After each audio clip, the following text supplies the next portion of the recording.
sanatı.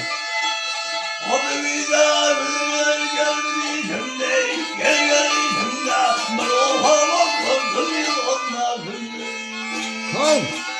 Asaklı tadını boynum altında, gel basında, başları kallarlardım ağabey.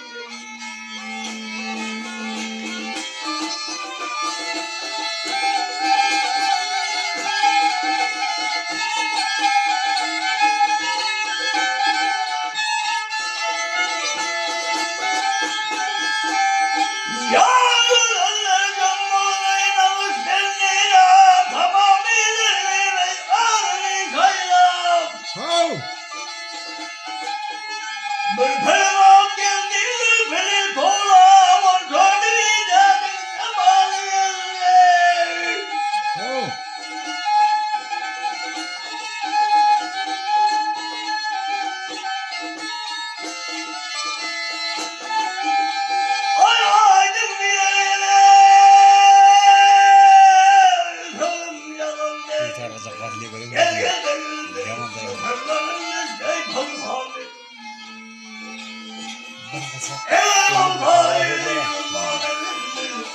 Bir acağın baktıdasın abi.